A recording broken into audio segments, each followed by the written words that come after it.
My name is Amanda, and I started working for Colorado Surrogacy about 3 years ago. Colorado Surrogacy is now Bright Futures Families because there are 6 branches. I do case management for them and basically anything that's needed. I started out as admin, so have grown with the company over time. My experience as a gestational carrier was probably different than most, only because we were an independent match, mainly because I did it for friends.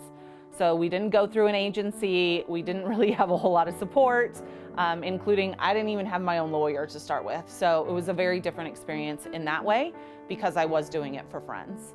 And I didn't even know agencies existed at the time. So it was still a very fulfilling process just because I did do it for friends. Like they had tried to have a child before, they had a very significant loss in the middle of a pregnancy, and it was something she knew she couldn't do herself. And so it was something I always wanted to do. So giving them a child and seeing their faces was the best gift ever. So regardless of all the struggles, that still was worth it. I just don't want other people to have to experience those same things.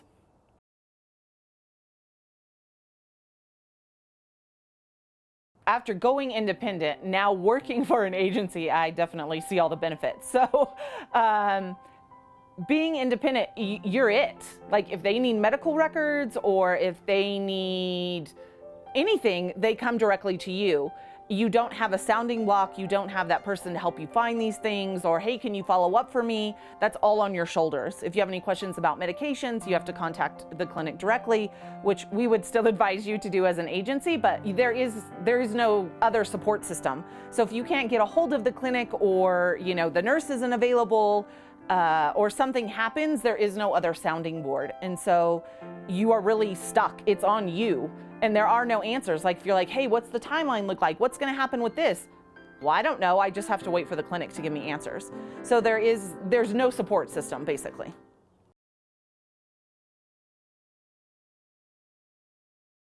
That moment when you basically hand the child to the intended parents is the moment we all do this for, right? To see the joy on their faces, to see that excitement that they get a hold, you would hope a happy and healthy baby and be able to, have a happy family. This is what they're doing this is for. This is why they want, to have children, to have a family, and you were able to help them with that. So that's the reason why we do this is, to basically make that dream come true. It was great in that moment. It was a bit of an odd situation because they were outside the room and my water broke and I knew baby was not going to stay in long because it was my 3rd birth. And so they barely made it in time back into the room for the delivery. The intended father was able to, the father then was able to cut the cord and be with their baby. So that was the best part, of seeing them look over their baby and admire them. And even though, the nurses are doing their thing and they're trying to make sure everybody's okay, just seeing their faces and that joy.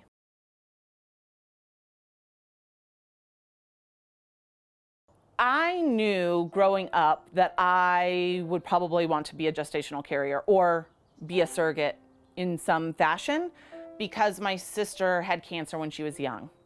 So I knew the possibility of her having her own children was pretty slim. So before even having my own children, not having any idea what pregnancy and birth would be like, it was definitely something I considered. Once I had my own children, I was like, oh yeah, I got this. We can do this. This will happen. It just didn't work out for my sister and brother-in-law. We had multiple conversations and things were happening, but just due to my sister's health and their lives and things that were happening, it just wasn't best for them to have a child at that moment. And I saw on Facebook that a college friend of mine needed a surrogate because of what had happened to them. And I reached out. Little did I know that was like jumping off a cliff and with no return. So I reached out to them. I filled out the 25-page application for the clinic. And yeah, the rest is history because now she's almost 4. But it was something I thought about for a long time growing up. It was something I figured I would do. I just figured it was for my sister. But when I saw this close college friend of mine struggling with that, seeing their loss as I was, as I was sitting in a rocking chair with my own child, like that's tough. They want a kid too. They want to be happy too. And so I did it out of the kindness of my heart because I wanted them to have the same joy I had.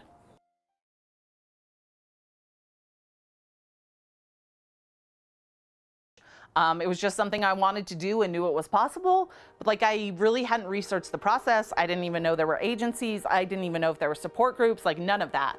So I didn't really have any expectations of that. I probably thought it was honestly easier than it was. Because in reality, it was not that easy. The process wasn't that easy, even though we moved fairly quickly because we were an independent match and I was doing it for friends. It was not an easy process at all. That includes like legal and not having my own representation, not having an escrow account, which are things I now know like you should never do. But I didn't know that at the time, you know, I didn't have any expectations. I didn't know what the process was supposed to be like. So now looking back, I'm like, oh, there were lots of things that we probably shouldn't have done, but we still ended up with a baby. And luckily I did do it for friends, so it ended in a happy ending.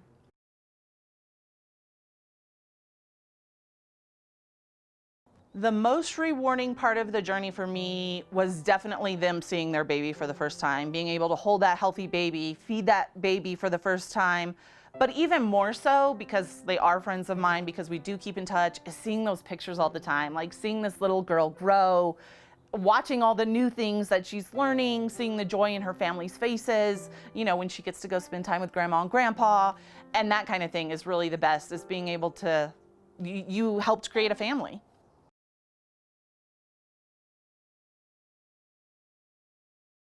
For those thinking about becoming a gestational carrier, do it, but realize there are lots of pieces and processes and variables to this process. Nothing is 100%, like nothing is like, this is how it's gonna go, this is the straight and narrow path we're on. It never works that way. There's always like 5,000 different variables and parts of the process that are working into that. But also to realize that even if this is something you really wanna do, you may not be a great candidate.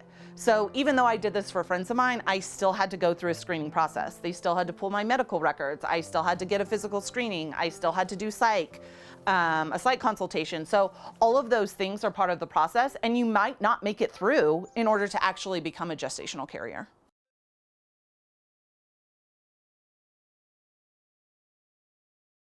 When my intended parents met their child for the first time, it was the best experience. I know they were super nervous. I know they were worried about the process. They were also rushing into the room at the last second. But it's basically pure joy. I mean, think of, you know, anybody that's had children and you see that child for the first time, like you're just excited to see that baby. You're hoping that everything is okay, that everything's healthy, that everything's great.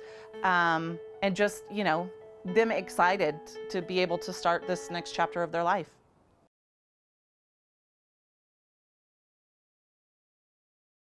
My family and my children were super supportive of this process, although I'm pretty sure some of them thought I was crazy. And how could I give up how could I give up a baby? But it wasn't my baby, it wasn't my own child, so I wasn't giving up anything, I was just giving it back. But they were super supportive. My husband was super supportive. My mom and sister came out even after I delivered the baby and, you know, came and helped with my family and did stuff. My kids think it's a great thing. They now ask people if they're keeping their baby. And I have to explain it's only because I was a gestational carrier. Not that they're trying to be rude. So, I mean, they just think of it as a generous thing, like something that's great. Helping another family was something that they couldn't have done otherwise.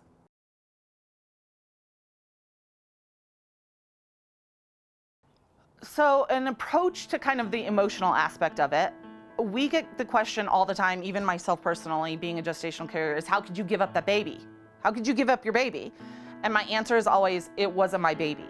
And you go into this process knowing that child is not genetically mine. It's in no way related to me. It has, other than me growing it, you know, kind of like sending your child off to school. The teacher isn't going to keep your child at the end of the day. They're more than happy to send them home.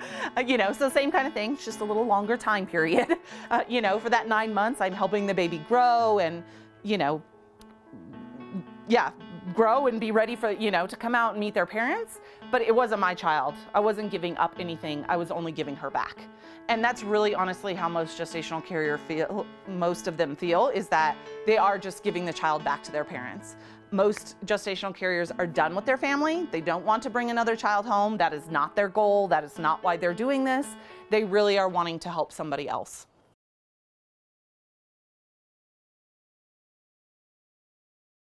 A great first step to starting your process as a gestational carrier is, you have two options. If you're really like gung-ho, I'm ready to go, I think this is for me, you can get online on any one of our 6 branches and fill out the intake form, or there's also an option to ask an expert. And so you can call and do a free consultation with Amber, one of our intake coordinators who is a 2-time gestational carrier, and she is totally willing to answer your questions as well about becoming a gestational carrier and see if this is something that's right for you.